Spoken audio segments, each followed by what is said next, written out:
A feeling of disbelief. That's how I feel about 15 hours after the trailer unfortunately got leaked and then published by Rockstar themselves. I can't quite fathom that I actually saw the next Grand Theft Auto game on my screen over 10 years since the last one came out. The sad reality is that another review was yet again ruined by a leak. We had, of course, the September 2022 leaks, and then we had more gameplay leaks coming out last weekend, and then now, of course, also the trailer itself.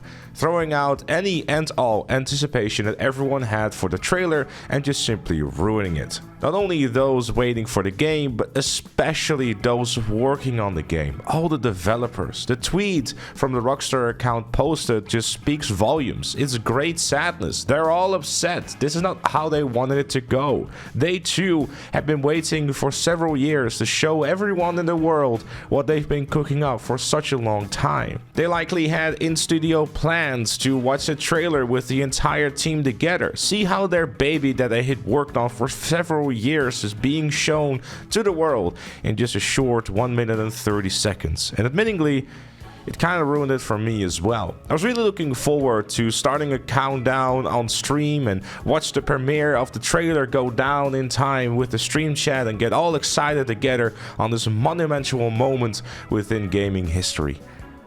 But yeah.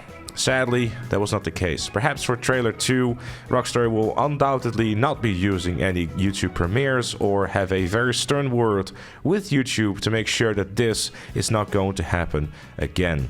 But yeah, if you haven't seen my detailed breakdown of the trailer, make sure to check it out on the channel, the pinned comment, or over here. As for my thoughts on the trailer and my impressions of the game, well, naturally and unsurprisingly, it looks incredible. The influence of Red Dead Redemption 2 especially is very obvious. The skies, the lighting of the world, the weather, the water, and, well, the everything, really. And it's worth keeping in mind that this is only the first trailer. The game is only going to look better at closing closer up to launch. Just look at the first trailer of Red Dead Redemption 2 and to how the game ended up. I'm also thrilled about the fact that the game won't be coming out to PS4 and Xbox One consoles. That would have been an absolute disaster and ruin any sort of potential that the game was going to have. I just really hope that the game won't suffer from being on the Xbox Series S, because it is a subpar console that, frankly, in my opinion, shouldn't really exist when the Series X and PS5 are vastly superior, and it has been a proven case that it is really not a good games console to play next-gen titles on. If you're someone like me, I suppose, I think the more casual players might not care as much. And yeah, the PC release, like, let's be honest here, it was never gonna be a thing, it's not gonna be a surprise, but it's definitely still disappointing. I think for the game itself, having it run perfectly on 2 or 3 consoles is big enough of a task already for a game this large, and then having to optimize it as well for PC with thousands of different configurations, it will probably turn into a lot of compromises Rockstar doesn't want to make, whether that's because of their bottom lines and those sweet dollar bills, or just the game development itself. It generally sucks for PC players though. It's moments like this where I wish I was a millionaire so I could just give out as many PS5s as I could so you could all play the game. But on the flip side, you got more than a year to scramble together $600, which isn't entirely possible, but if it's reasonable for just one game, that's an entirely different discussion. I'm very intrigued by the story setup so far. The trailer artwork showing a ankle bracelet on Lucia, the vibe from Jason about being in doubt, and the song lyrics very much hinting towards a troubled and or struggling relationship that's going through some sort of trust issue. The words Lucia speaks in the trailer, which I'll show on screen as well, it's all set up nicely. It very much is a traditional Rockstar trailer too, with that mid-tempo song that I expected, with a fantastic song choice once again too. Oh, it just hit me. You know, the GTA 5 trailer 2 also had the lyrics "skeletons in your closet," which is a hint towards Michael having skeletons in his closet. Well, it only took me 12 years to figure that one out, so yeah, the lyrics very much are going to be another piece to the puzzle. Character models are also looking great already too, yet another Red Dead Redemption 2 influence that seemingly will only get improved. The delivery of Lucia's actor seems very right too. The vibe I'm getting from Lucia is very much about wanting to be in control, or, well, being in control. If anything, it kinda gave me a bit of a Dutch Vanderlyn vibe from Red Dead Redemption 2, especially when she asked Jason to trust her. Just hoping we won't have to do any fetch quest for mangoes on Tahiti. Admittingly, I do also see some familiarities with Jason to Arthur Morgan in terms of how he looks, but this might be because we haven't really seen his full face yet, and well, it's still in development. The hair especially of Lucia reminds me a lot of Red Dead Redemption 2 as well, which again isn't a bad thing. I hope that they will return the mechanic from Red Dead Redemption 2 where you're able to grow your hair over time. Maybe give Jason that Max Payne look that we could do with Michael in GTA 5.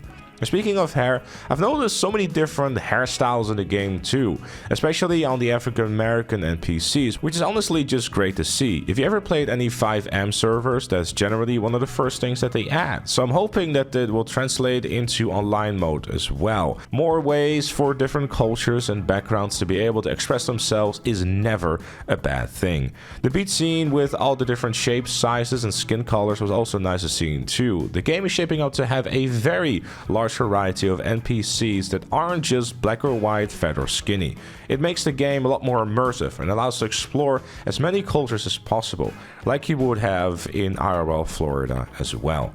The trailer does put up a large focus on highlighting exactly that. It was always going to have a lot of satire on social media and the craziness of IRL Florida brings to the internet. I'm really hoping that there will be some kind of in-game TikTok app on our phone where we'll be able to make all this stuff watchable. Just scroll through it as you're making your way to the next mission, for example. Because it's so fundamentally GTA to make fun of this type of stuff in the best way possible. Look no further than the descriptions of the clips shown in the trailer. It's just so good. It's just typical Rockstar, just doing what they do best. It was one of the things that I wanted the trailer to do as well, like show us that Rockstar is still there, still has that classic Rockstar edge with the typical humor that they generally go for. I mean, one of the first scenes in the game has a plane flying over going like 69ing is not as good as having a threesome. It's like, like who does that? It's just so typical Rockstar. And obviously it continues on the whole 69 thing they've been doing for several years. Like, the world just seems like an incredible place to be. I can already imagine myself driving across Vice City and just seeing all sorts of this crazy stuff happening. Like, how are you going to react when you see a girl twerking on top of a car as you're trying to get to the next mission? It's just gonna be either, well, I guess either cringing your face off or laughing your ass off. I'm probably gonna be the latter, to be honest with you.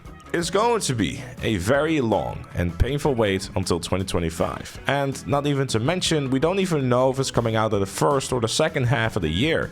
Rockstar probably made the right call by not announcing a 2024 release date and then inevitably delaying it. The 2025 release year allows them to keep cooking and maybe release a game without a delay for once. But don't count on it, it's still Rockstar after all. I'd be lying to you if I said that part of the disbelief is the fact that the GTA focused channel that I have is kind of wondering how I'm going to make it until 2025, especially with how dry GTA Online is at the moment. I really do hope that I do though, even if it means that I'll not be able to just do it full time. I'll definitely still keep covering GTA 6, as I definitely want to see it through. I want to share my excitement and be there right along with you as we all boot up the game on stream for the first time when it finally launches. Ladies and gentlemen, the wait for Grand Theft Auto 6 starts now, and I can't wait to embark this journey with you all. Thank you so much for your support so far over the years and your support in the future. We made it. We saw the game. We saw the trailer. Now we impatiently wait for 2025 and the game that is shaping up to change the gaming world forever again.